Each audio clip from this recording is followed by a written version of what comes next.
Namaste, everyone. Here for the Enlightened Masculinity podcast.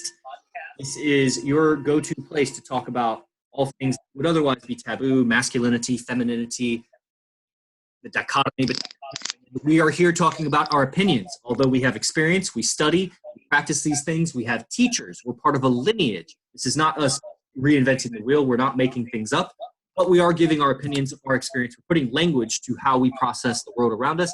And you're listening because for some reason, which I agree with you, we have valid opinions, that you would listen to how we talk about things because we talk about things with intelligence. I'm joined with Akash Inti. Oh, I should introduce myself. I'm also Yogi Chris, PhD. You know me, Chris DeVilbus, PhD. And I like the PhD because I worked really fucking hard for my PhD. You know that? Like, I was in college for a long, long time, invested a lot of money, blood, sweat, tears, cried myself to sleep sometimes, slept over at the office many, many nights working on that book, published half a dozen papers. I worked hard for this PhD. Call me vain, call me whatever you want. I like to say PhD at the end of my name because I earned it. And so I'm joined with Akash Inti, a senior bioresearch analyst from New Jersey and Montclair, right?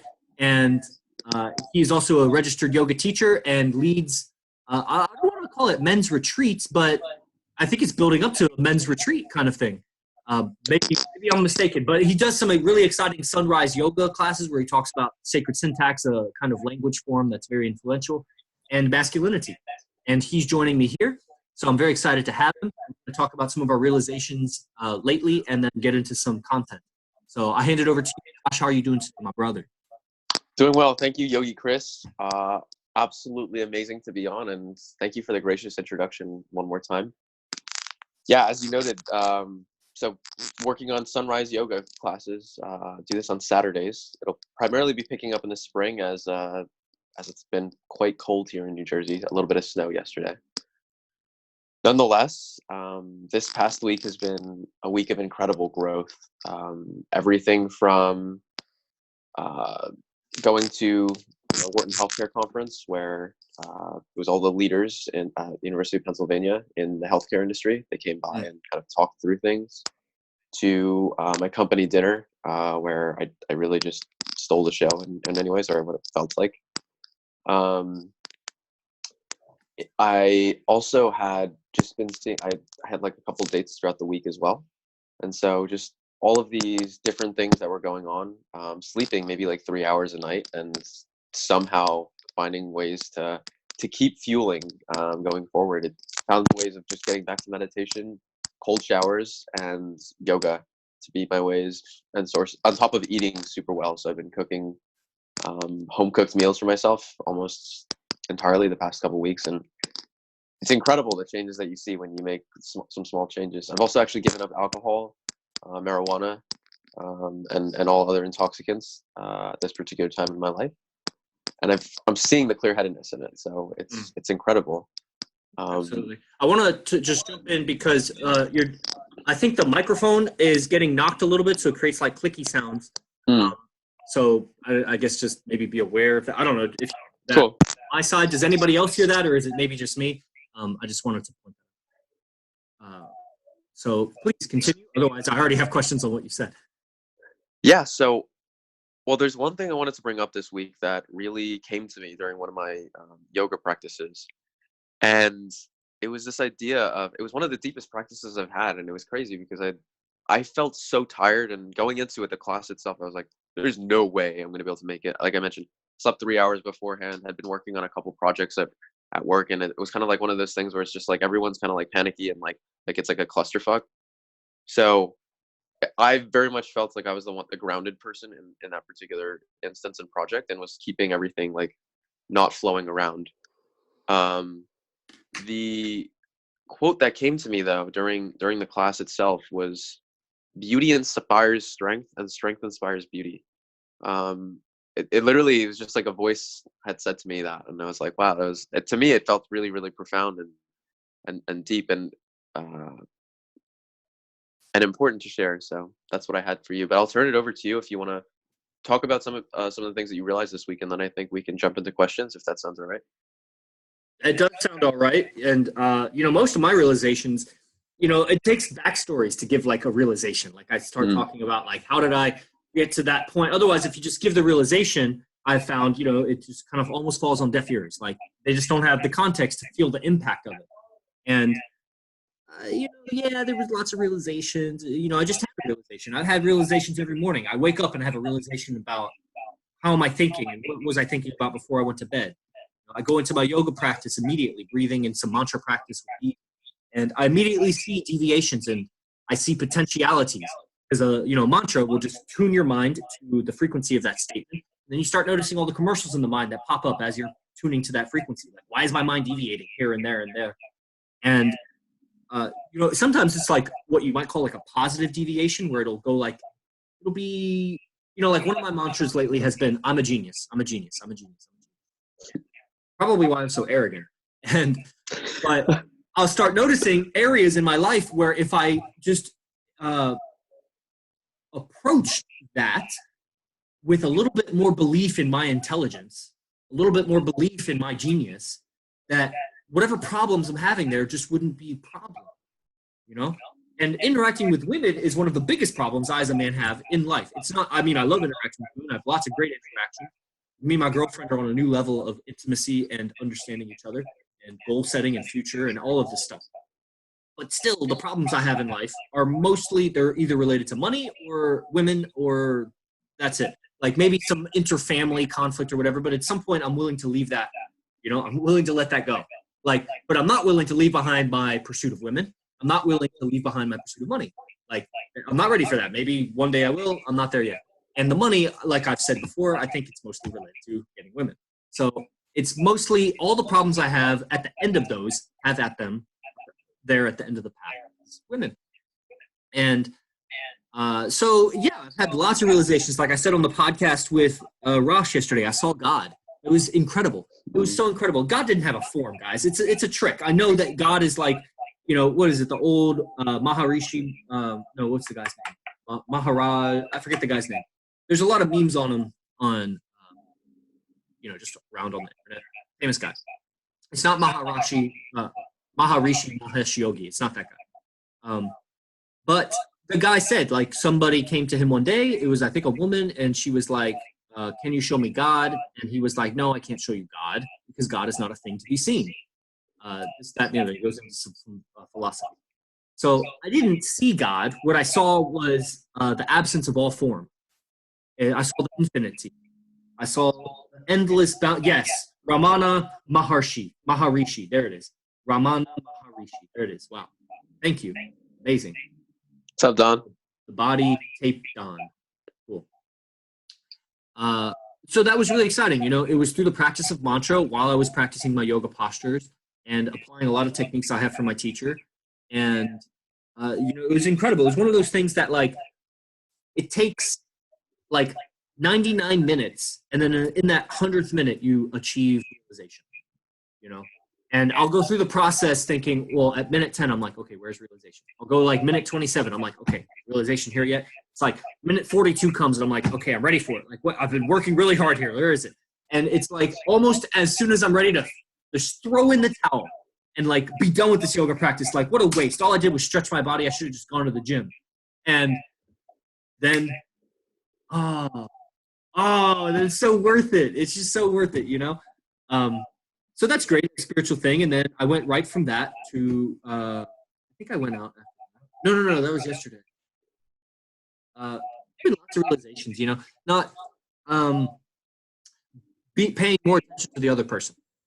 This is a big thing, I think, especially as maybe you relate to this. You're very intelligent, very heady, lots of knowledge, especially lots of studying and note-taking still into your adulthood. And it's so easy for me to not pay attention to the other person when I'm talking. Like, I'm so entertained by what I'm saying, and I forget that they're not even keeping up. I lost them at my 10th word, and I'm on the 10,000th word. Especially since you can ohm for 2.5 minutes. I can exhale forever. And I'm really good at inhaling through my nose while I'm exhaling through my mouth because of didgeridoo. Mm-hmm. And so I'll just keep talking, never need to take a breath, and not realizing that. And at some point they're tranced, which is fun to do sometimes, but I'm gaining more. Here's my level, and then I'll hand it off. I'm getting more and more appreciation, unpredictability of the other person's response. Like, I'm really falling in love with not knowing what the other person is going to do. This is one of the main reasons why I need to go interact with other women besides my girlfriend, because it becomes so predictable. I'm such a scientist of body language and tone. Doesn't mean I'm the best in the world. It just means I'm a scientist of it. So I'm getting better at it. I'm breaking it apart and representing it and rearranging, the language of the body, the language of the mind. And, some people would say, why we do that? It's just what I want to do. So get off my back. So this is what I do. And I quickly see patterns in my girlfriend that I start to lose that appreciation if I'm only ever around her. But if I go around a new woman and the patterns aren't there and it's a new pattern and it kind of clears my palette, chalkboard is clean, and I go back to my girlfriend and all that love that I've built up over years of being together and, our dreams together and all of this, it's so much fresher and newer because I can appreciate the little ways that she moves her mouth or her eyebrows or how she responds, little hand gestures. Whereas before they almost like annoyed me. The same hand gestures annoyed me if I only ever saw those hand gestures for like a day, just a full day, longer, a week. But if I go and hang around other women with the understanding that this is male female, I'm not just going to be, because otherwise just being a yoga teacher and being around women would satisfy that. It doesn't. It's not just be around women, it's interact with women in the way that's almost like a romantic pursuit. And in that pursuit, mistakes are made, embarrassment happens, good things happen also. My palette is cleared. I go back to my girlfriend with fresh appreciation and a better skill set to interact with. So it just keeps getting better and better. So there's many things that you just you said here that are bringing a couple things up. One on the topic of like talking and listening. This was on the train ride back actually yesterday because I went down to Philly for the conference itself. But I was listening to No Fucks Given with Arash, and on the train itself, I was thinking through how when we talk, we're actually exhaling the whole time. But like that's just how it works. That meant to me that when we listen, we're generally inhaling. Is that like in order to because there has to be a counterbalance between this is just like the yin yang, like there's a balance to everything in life. So if there's to be really effective communication, and I haven't tried this out yet, and I haven't really experimented along with this all too much, but I found that when I really understand and gain something, it's like a deep inhale in. I noticed it throughout the conference itself and many a time. So that was one thing I wanted to just convey. The other thing is you talked about deviations a little bit. How do you respond when you see deviations during your practice or some such thing? Oh, like in a mantra practice? Yeah. How do I respond to the or you simply notice them and just continue with the mantra? A lot of times it's just a noticing. There's a deep appreciation for my ability. Like I will appreciate myself for my ability to stay focused. So as the distraction of the commercial, I like to call them, the mental commercial comes up, it starts to fortify my will as I stay on track, the railroad track of my attention, my mantra, as I stay on track. And then as time moves forward, the commercials become less and less, start to fade away. And then it's more of like big commercials. So let's say I'm doing a mantra 108 times. For the first 30 to 50 times, repetitions, there'll be little pictures will come up. Mostly those are just like residue of my dreams if I'm doing it in the morning. Just kind of residue thoughts of the day. Just really light pictures. They just pop up and then they kind of go away. Pop up and go away. If I get distracted in that part, then I'm like really beginner yoga. You just keep going. Then those will fade away and you'll have like 10 or 20 or 30 repetitions of kind of clarity. You might even start to get bored because you got so used to having an audience of pictures that when they're not there, it's just like, So that's where, that's middle yoga. I wouldn't say that's good yoga, but there needs to be like a full embodiment. And so going through this phase, I'm in my body. I feel my tissues while it's like communication is a full body gesture. I always tell my students, the full body expression. Whoa, sorry if that was a loud one. And so I get into my body. Then near the end, this is where more powerful pictures pop up. The commercials, they're not even commercials. They're like enticing movie trailers. So early in the mantra practice, it was commercials. Later in the mantra practice, it becomes these really attractive or scary or just enticing movie trailers pop up in my head. So they're like, got a deeper storyline behind them, deeper meaning, deeper emotional effect on them. And here's where like the practice gets deep. Some of those I'll be tempted to go off on. Some of them I have to resist. And so deviation sometimes points also where the next mantra will come up. A lot of times the mantra I'm using, let's say if I'm using the one I already told you, I'm a genius, I'm a genius, I'm a genius. A lot of times I'll put something else behind it. I'll be like, I'm a genius communicator. I'm a genius with money. I'm a genius, whatever. I'm a genius with women. That doubts come up. Like the commercials, a lot of times are manifestations of doubt. And so an anti-picture will come up. Whatever I was wanting to apply it to, I'm a genius with money, and I see a big pile of money, and then all of a sudden a big movie plot comes where I am poor or something, or I am in need, or I have the feeling pops up, because sometimes it's not pictures, it's also feelings pop up. Those are two different languages. So the feeling will pop up of want or need or lack of abundance or something. And that's the other polarity. I think it's necessary to have that, because again, it comes down to balance. If you want something really, really deeply, you need to be able to not have it and have the absence of it as well. Sure. Yeah. I'm looking for like an absence of all pictures as I move forward on the mantra. And sometimes I will allow that movie trailer to guide my next mantras, because I do several mantras 108 times. And so if I see somewhere where doubt is manifesting as like a picture or a movie, then I will go into my database of mantras that I've already predefined. Sometimes I'll even create one on the spot. But a lot of times going through my notes or working with the teacher, I'll hear something that like I want to repeat over and over. I was studying Jordan Belfort the other day, and I heard a sentence that was just like, yeah, yes, that one. And then saying it the way he says it is important too. So, yeah, so deviations point to unprocessed residue kind of thoughts, and they point to doubts. They'll bring up doubts, and which I will either neutralize through some techniques that I've given or that I give in the silent flute, or I use that to guide where am I weak? Where is my mind weak? And let me apply another mantra for the next round that will address that. And in this kind of piecemeal fortifying my mind, not because I believe I am my mind, but because when moments do come where autopilot kicks in, or moments do come where I need to rely on my mind, maybe my spiritual, in that moment, I'm spiritually weak or something, and I need my mind to take me through, I have designed my mind that will be most successful as best as possible.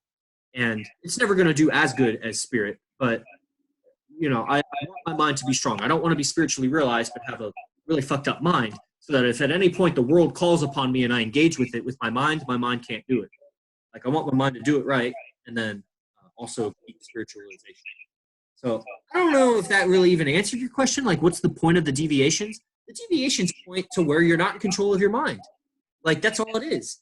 And so what do you do when you know you're not in control of your mind? When you catch a part of your mind that you're not in control of, then what do you do? Was that the question, really? That was a question. I think you answered it through the explanation itself.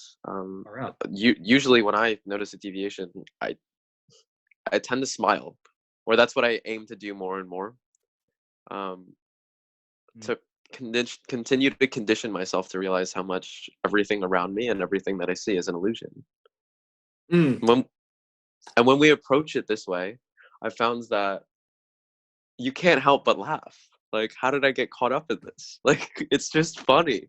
And it could be anything from a woman and her beauty captivating you, and you're going all in on her, to spending a lot of money and thinking that, like, knowing that it's going to pay off for you in the long run, but like just being like in that particular moment, like feeling really like anxious about it. It's like, why are you so caught up in this? It's funny. It's really fun. Like, and that breaks me out of that pattern of deviation itself, or at least for the next time, it's a little bit easier to realize it quicker. So this is one of the practices that I've had.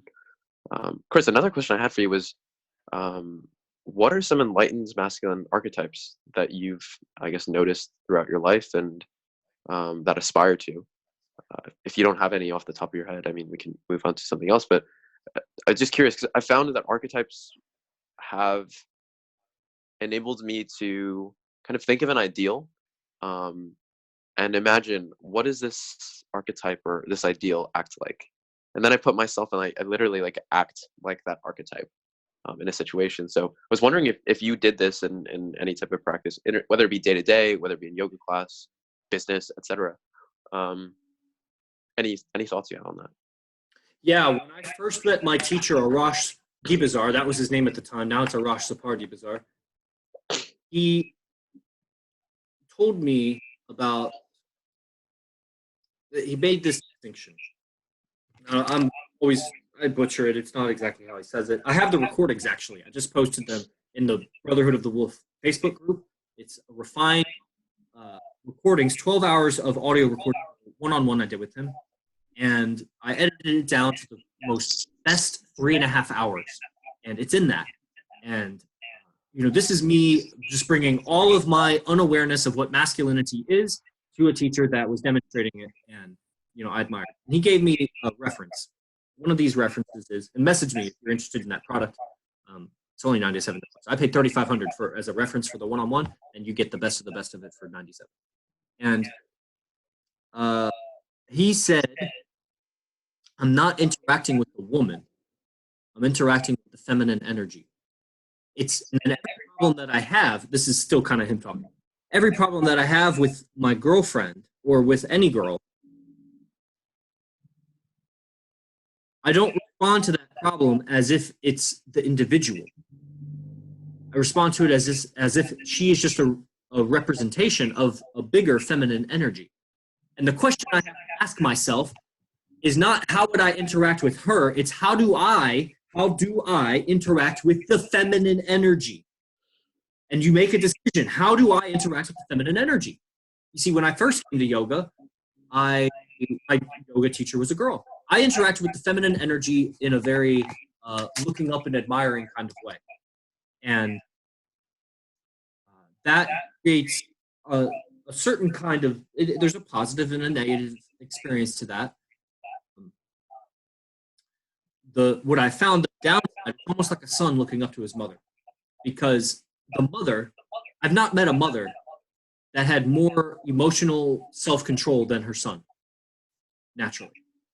The son loses control because he's modeling his mother, because that's how people learn to communicate, just look and model.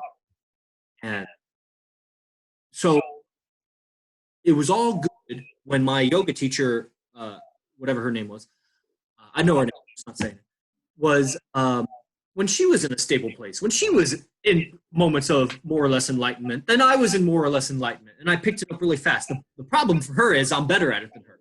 So I picked up her techniques, and then I held the enlightenment while she would fall from enlightenment when her hormones kicked in, and her decision-making process went into a different color. She went from yellow to red, just because some hormone shift or whatever it is. I don't know. But it's easy to see. So I was interacting with the feminine that was looking up like, teach me.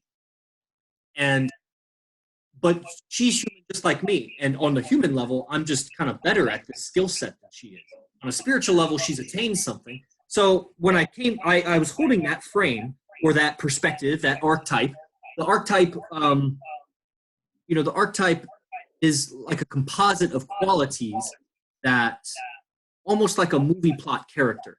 And part of the archetype is the picture of it, the image of it, it's the sensation of it, it's a frequency. Like your sensations are a frequency. The colors you see are frequencies. The shape has a frequency. All is frequency. Archetype has a frequency. And what I had was a bunch of contradictory, alternating frequencies inside of me when it came to interacting with women. I had all of the ones that were problems. Let's get to the solutions. Obviously, Arash Dibazar is an archetype for me, but Arash Dibazar is changing. He's not actually the archetype. An archetype doesn't change. An archetype is a constant frequency. And maybe your understanding of it changes, but it didn't change. Just like the ratio of a circumference to a diameter didn't change just because you can calculate it now to 100,000 decimals versus just 10. It didn't change. It was still pi. The archetype is still the archetype. And so Arash is just, getting closer to what his archetype is, which is probably related to Zapar and Zapar's mother, which is a demon. That's why his middle name is Zapar. So the archetypes that come to mind, I don't really have names. And I have demons that I've worked with. I have some old stories of like Buddha having 81 concubines and different kings. I really like royalty that had like 700 wives or whatever. So I look at that like, well, but then I don't see it as like an entitled. I see it as like you were saying, like I put my eye in their eye, and what would life be like? How would I process life from them? How would I behave? And that's a cool word, behave. Be, and then I wonder what have means. Have. Be have. There it is. Be have. So to behave a certain way is to have that behavior. So it's to like have that being. Yeah. Have that being. Behave. Have that being. Motherfuck. That's a great one. We're going. Wow. All right. To have. And that's something that is incredible. So as I've gone through that particular practice, so for me, one of my archetypes is the Pharaoh. At the conference yesterday, I was in a navy blue suit. I had a white shirt on, and this is a room of like charcoal gray, black suits, like imagine very conservative Northeast. Like that's pretty much the room. Yeah, you were peacock. Meanwhile, I was wearing a designer robe that one of my friends had designed, and I had my eyeliner on. So I was literally just a sore thumb, like sticking out just like that. Every single session there, I asked questions. I was one of the most engaged people in the room, and there was no way that you could not notice me. Yeah. So I literally left that conference with everyone knowing who my name was, who my company was, etc. Perfect. But the archetype that I had embodied there was the Pharaoh. And that's something that I've returned to because it's a leader, not only a leader of people, but also like a spiritual leader. So that's one that I come back to. Yogis as well. I think a yogi is a great archetype actually to return to in terms of the spiritual man who is just able to observe everything, kind of laugh, or it's like a very like a Buddha type character, a monk, if you will. Sometimes like Vince has really put my attention on the guru within, and he uses that word a lot. Okay, so I'm understanding a little clearer what you're talking about, and I've gone through several mindset processes with Arash that I don't even know how to really describe them. Just kind of almost like hypnosis, NLP processes, but with kind of spiritual, understanding karma and things like this. And two occasions especially involved. One was a 4-day one-on-one training I did with him and this other yoga teacher, Mike Maley, who was in San Jose, and he owns a yoga studio there. Shout out, Mike. And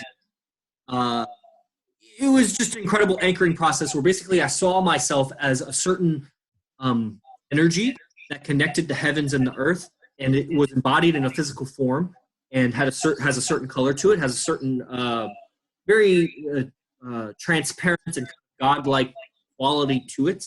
And I have returned to this image many times. In myself, I know I have certain little anchoring gestures I can do, little internal things I can do that have anchored to that image, and I recall, and then I behave or have that being. And another occasion was in Las Vegas called, so these are all very personal archetypes. That's basically the skinny of it, is I have personal archetypes that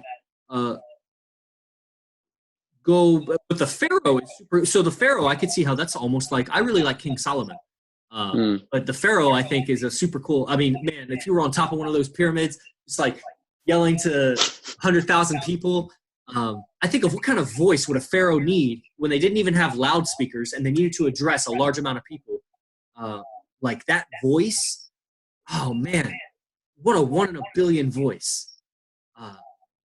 Man, I just get tingles and like shivers all over when I just think about like a really king's voice. Like I know we have all kinds of fucked up representations of what kings were like in the past. I'm sure some of those are real, but who really knows what like a almost an altruistic or just a really effective like pharaoh or emperor was. I think King Solomon, like you mentioned, is a fantastic example of that as well. What do you know about him? I don't know much about him. I just know the name and a couple of things.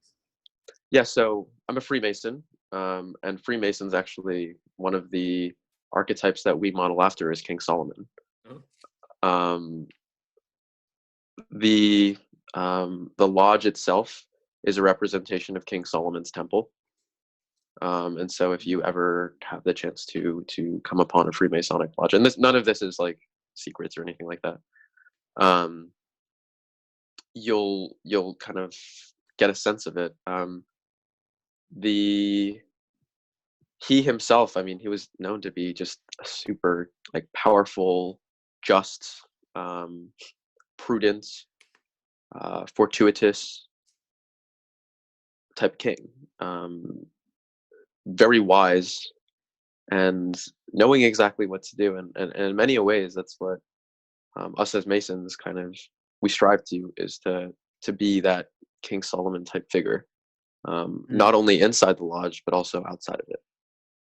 So it's a very interesting. That's another archetype for me is actually a Freemason, and I'm actually one. So that's literally I associate with it. Mm-hmm. But I've continued to kind of seek these types of enlightened masculine archetypes because, like you mentioned, it helps me think through what would this type of person act like in this particular circumstance or moment. And there's certain times where it's really trying, you don't really know what to do, and by returning to one of these archetypes, you're able to see what to do, or know how to have your being, as we say now. Right. Um, Yeah. I get that. You know. so maybe we turn it over for questions if there's any audience questions, and then wrap up in the next 5-10 minutes. Yeah, let's wrap it up. I mean, you guys know if you had any questions or comments throughout, you just type it out. If you're on the Zoom, maybe we try it out. If you want to unmute, and we'll see how it goes. You know, try to be succinct with your, not tell too long a story, but type it out. Otherwise, what was a question I had for you? Oh yeah, talking about you kind of stole the show, but I guess you kind of answered that because you were peacocking and asking lots of questions. Yes, that's exactly it. Really, just staying top engagement, and yeah. Anytime I would see someone, because last year and this is my third year to it. So every single year I'll meet more and more people, and I'll invite them out. So I had a crew of like 4 or 5 guys that I brought out with me. Of course. And I was showing them around, and they loved hanging out with me because they're like, "Dude, you look cool as fuck. Like, I would love to hang out with you." And I would continue to teach them. Yeah. I know I am. And so it's like I was teaching them some of the things that I've learned from Arash Vince, like small, subtle things, and it's like by changing or thinking in these ways that it's incredible. So I crewed like a small group of guys. We went out, and it's awesome. Just it's incredible also seeing within each and every one of them the things that they're not aware of in themselves, but are their highest and higher selves. As I've continued to study more and more, I'm able to see where someone has like a natural aptitude for something, whether it be for skill, a talent, a way of being, that they don't recognize in themselves, or they don't think is actually like they think of it as a weakness. And it's like, no, dude, like this is you can embrace this, and the way that you're communicating or in the way that you're being, there's a lot more power to that. So it's really cool helping some of these guys also like see through themselves in a higher light, and it's just subtle things that I'll note to them, and once I say it to them, I just see them glow and really brighten up. So it's incredible. But yeah, that was my method, was really staying engaged the whole time, asking a bunch of questions, taking notes the whole time, dressing super super on top of my game. And then whenever I was moving around and such, I wasn't moving around the same ways that others were. So it could be they had seats in the audience. I would sit down on the floor, like cross-legged, or people were moving around really, really quickly and kind of on their phones or something like that. I would move very slowly, or people would kind of like walk kind of like zigzaggy or whatnot, and I would only walk on like right angles or squares. Um, the theme of the conference itself was disruption in healthcare, and like disrupting the status quo. The thing that I came like when I went to the conference itself was like I was like, literally, this conference is the status quo. And I felt like by my being, by the way I was dressing, by the way I was asking questions, everything, that was the true disruption. It's like if you want to really disrupt, this is one of my big takeaways. It's like disrupt on the level of the way you dress, on the way that you talk, on the way that you move, on the way that you focus on things. If you do things the same way that everyone else has been doing them, it's never going to change. And you can talk about change all you want, but if that's your true value there, then do act in that way versus in the way that everyone else is. So that was the other reason why I felt like I was embodying the conference actually in a lot of ways. So. Mm. Very exciting. Okay, so, well, I think it's probably time to wrap it up. I've posted in the Instagram, this is access to our private group called Rising Suns. And if you're catching the recording, you can always go to Facebook. There'll be a link in the description also for going to the Rising Suns private Facebook group. We'll be giving private content and eventually give, some donation content that'll be, extra personal, extra personalized, that is, but we're giving some free content away because we like having a community of people that is on this same frequency. It's like community support. There's a little bit of accountability. There's also, it's just really support, no matter who we are. I know myself, a lot of people look up to me and look to me for like advice on emotional control, communication, masculinity, and leadership. But I fail sometimes. It's hard to admit sometimes. I fall short. I am subject to, I'm a human, and it's so valuable in that moment to have a community. In that moment, all of the effort to build a community became worth it. And when you get to the other side of that difficulty, there's so much more power to turn around and re-deliver back. And so it becomes a very synergistic relationship. So go to Facebook Rising Suns group. I also posted the link here on Instagram and become a member. So I'll hand it back over to Akash. Any closing statements? Anything about some of the value that you've been giving in the group already, or what you intend to give here into the future? Yeah, so this past week I posted a video, kind of an introduction, explaining a little bit about myself, my background. I think I peppered in some small little nuggets here and there. Really open to hearing what you guys are interested in though. I would love to really deliver content that you guys are particularly interested in. As you are all aware, I've studied quite a few different teachers and amongst different areas of health, wealth, relationships, and spirituality. That's the type of content that I intend to give to you guys.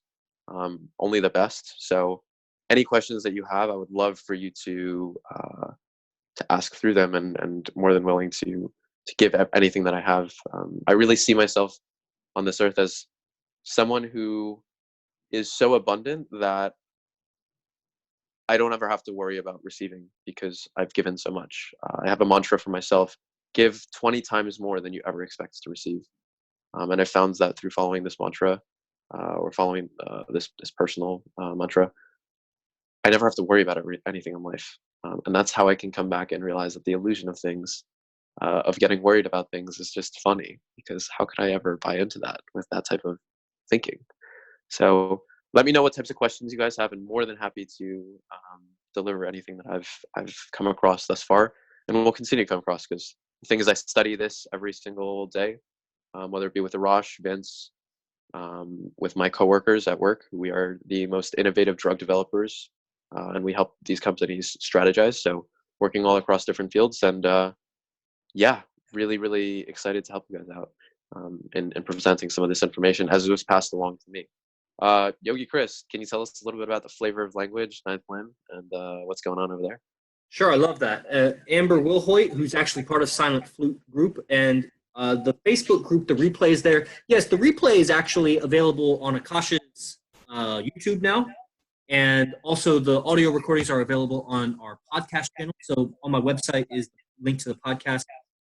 Also in the Facebook link for this, there is a link to the podcast. The podcast is this is like a subset playlist in that called Enlightened Masculinity. So basically, in the short, podcast recordings is where it's at, or the YouTube. But I'm sure I'll post it. If you go to the Facebook group, we'll post the link and pin it or something. We'll make a pin as a link to the channel so you can find it there. Ninth Blend, Flavor of Language. It's Flavor of Language is like throughout. Like Flavor of Language it's a word play that came off of Arash Dibazar teaching. Can you guys tell that I follow Arash Dibazar? So it came off of Arash Dibazar teaching that talked about taste of communication, or taste of the person's mind.